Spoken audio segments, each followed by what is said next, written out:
name is Charlie Maestas, and I'm from Castilla County in San Luis. And I was born in 1948 to Adam and Josephine Maestas. I graduated from high school in 1967 and went to the service. Got out in 1969, got married in 1969. In 1970, I got out of the service, and that was with the Army, and I was a paratrooper with the 82nd Airborne Division in the service. And after I got discharged, I moved to Denver, and I lived in Denver for 15 years. I was working for Shell Chemical at the Rocky Mountain Arsenal, and then they closed the plant down, so I moved back to San Luis, and I've been here since 1982. And I'm married, and I have a couple of kids and quite a few grandkids. Ever since I can remember, since I was a little kid, the acequias with my grandfather, we used to clean the ditches and all that kind of stuff. I don't know too much about the history, but we got our, in 1965, I think it was, we got our decrease for acequias for San Francisco ditch and all the other ditches from all the area. Okay, paciente is just a irrigator person that owns property and they do the irrigation. That's a paciente.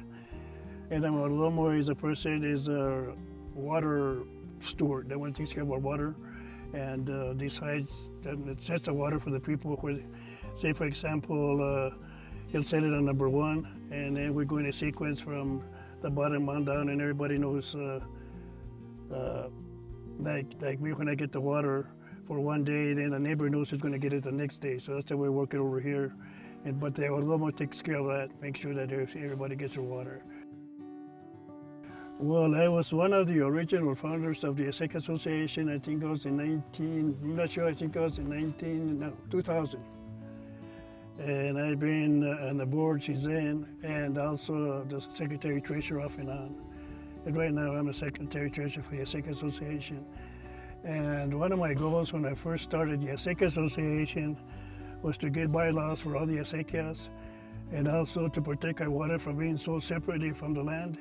So nobody could just buy the water and dry the land, and and the land isn't worth anything without water anyway.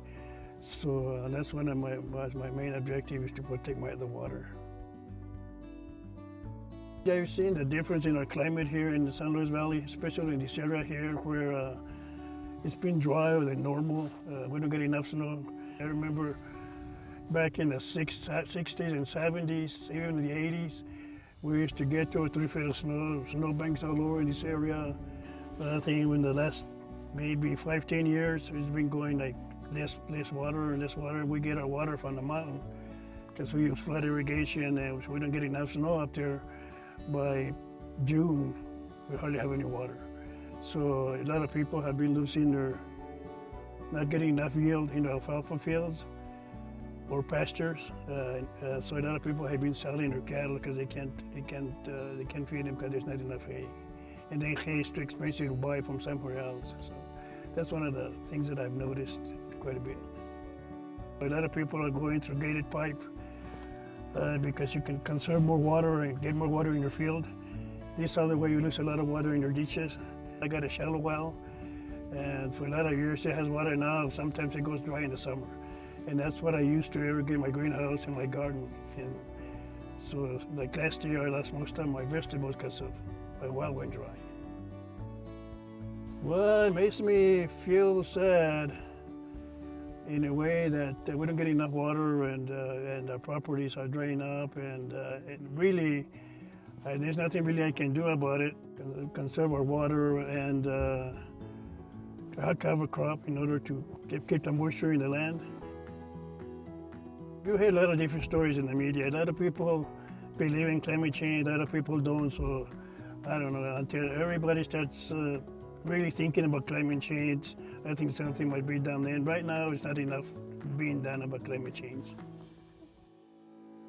Mostly what impacts are really our acequias is, like I said earlier, is not getting enough moisture in order to keep our acequias going. Since we do flood irrigation, once a mountain, we're getting runoff from the mountain, then we're done. That's what it affects most of the ranchers here. Because in this area, In this area, there's no sprinkler systems, mostly flood irrigation. So once we lose that, nobody can irrigate. Well, if nothing is done on this global change thing, it's going to impact the future pretty bad, especially if we get more fossil fuels and all kinds of different things. That causes a lot of pollution and stuff, and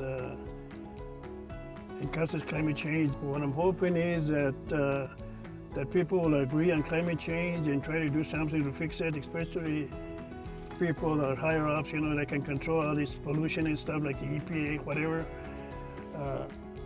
Because ourselves, we can only do so much as far as climate change, trying to mitigate on water, trying to preserve water.